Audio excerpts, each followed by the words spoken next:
नमस्कार मित्रांनो, सध्या आपल्या शेतामध्ये शेताची मशागत चालू आहे. मशागत अशी चालू आहे की पहिले शेतामध्ये ऊस होता. ऊस गेल्यानंतर ऊसाला की आपल्या ॲव्हरेज आलेलं नाही. त्यावर्षी पाऊस काळ झाल्यामुळं ऊसाचा ॲव्हरेज घटलेला आहे. तर आपण सध्या टरबूज शेती करत आहोत. तर आपण काय केलं, पहिल्यांदा कुबोटा ट्रॅक्टरनं नांगरण केली होती. नांगरण केल्यानंतर रुटर पण एकदा केलं होतं, पण कुबोटानं काय रुटर व्यवस्थित झालं नाही. म्हणून आपण आपला घरचा 612 ट्रॅक्टर आहे. 612 ट्रॅक्टरनं आता 2 वेळेस रुटर करून तिसऱ्या वेळेस आपण आता बेड वडायचं यंत्र आणलेलं आहे माझ्या मित्राचं. सध्या बेड वडणी चालू आहे. आता बेड कशी वडते तुम्ही पाहू शकता. बेड एकदम नंबर 1 वडायला लागला आहे. बेडला माती पण चढायला लागली आहे. सध्या ती मध्ये जी सरी पडलेली आहे ती खाट टाकण्यासाठी आहे. तर बेड वडायचे चालू आहेत.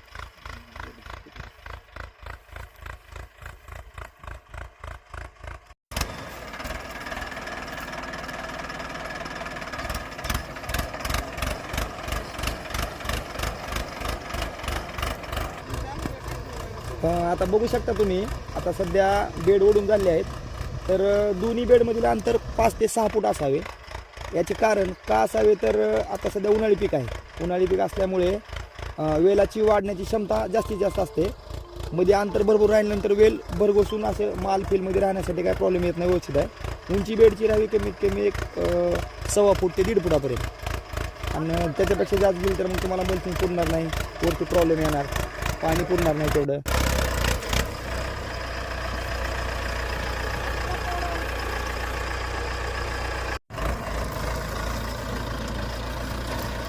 बेडची रुंदी राहावी 1-1.5 फुटापर्यंत. बेड असा भरून भरघोस राहील, पाणी धरून राहील. उन्हाळ्यामध्ये प्रॉब्लेम काय येणार नाही तुम्हाला.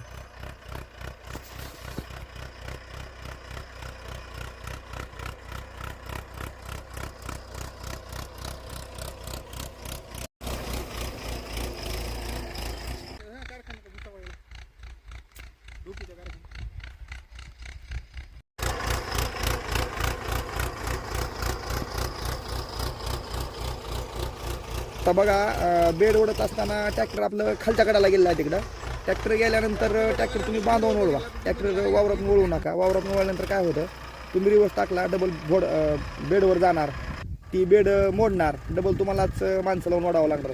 जर तुम्ही बांधवून वळलं तर तुम्हाला मनुष्यबळ कमी लागेल आणि थोडा आताच वेळ जाऊ द्या, नंतर वेळ जाणार नाही. बेड व्यवस्थित राहतील, काही प्रॉब्लेम येणार नाही तुम्हाला.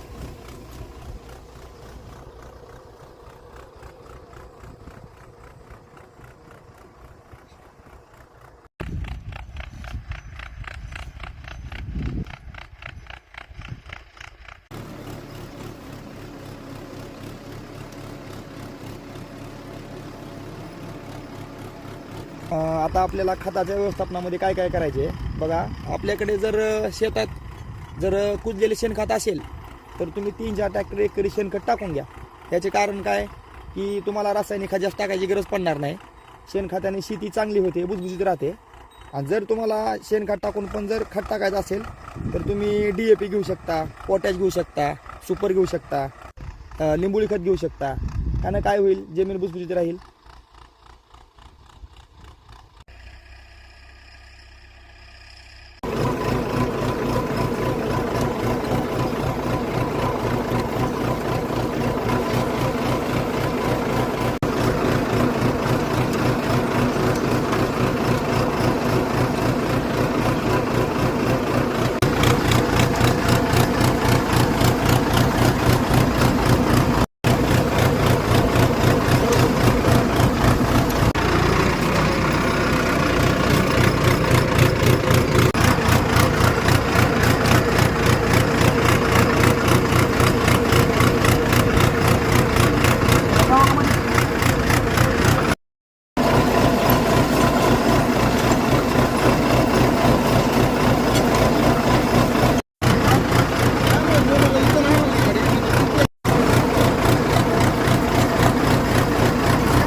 आब्याला तर आब्यात थोडं मोरी केलं की तर अर्ध होत आहे.